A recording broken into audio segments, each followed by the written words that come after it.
In this section, we're going to be working on a simple Gothic arch. What we'll do is create a plane 3D, make sure it's in edit mode and that you have wireframe turned on.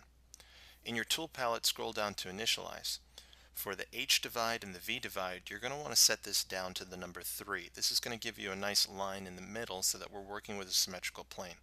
And then at this point, convert it into a poly mesh, and then redraw that back onto the canvas. So now let's add a little bit more resolution by dividing it. But you can see if we divide with smooth turned on, the edges kind of crease in a little bit.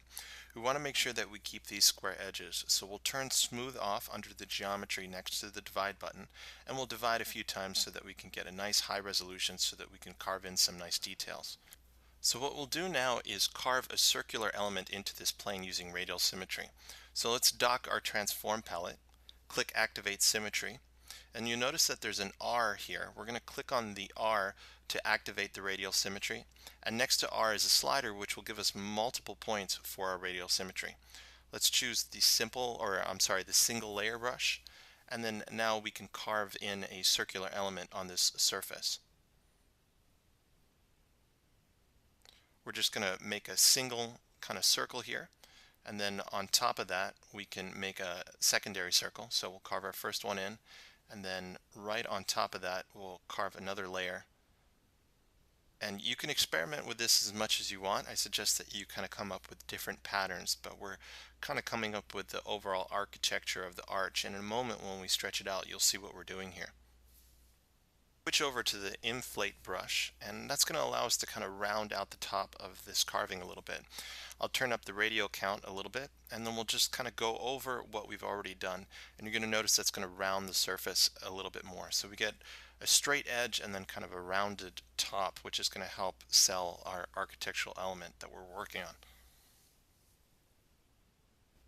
So you can see with just those two brushes, we were able to achieve a nice shape of something that looks kind of like a picture frame, or maybe something you'd set a mirror into.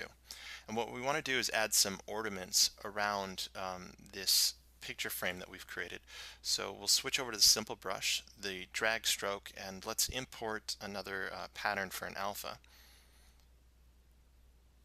Maybe you've created a pattern like this in Illustrator or downloaded from the internet. We'll dock that alpha palette and blur it just a little bit so again we don't have too sharp of a pattern on the surface. And turn your radial count just down a little bit. We don't want to have as many points as we did when we were sculpting circles. And if we just click and drag onto the surface, you'll notice that we just kind of create that nice little pattern of that alpha that we imported. So now let's take a moment to disable radial symmetry. So just click on that R again, and we're going to just simply turn back on our X symmetry because this plane is symmetrical in X, and we'll click drag holding control over the bottom of this and then invert that by again holding control and clicking on the canvas. Now if you click the move option and then draw your transpose line, you can then stretch out the bottom of this, going from a circle now to more of this doorway arc that we're trying to create. So to remove the arc at the bottom of the door, we're going to make sure that we have everything isolated but the bottom, again using masking.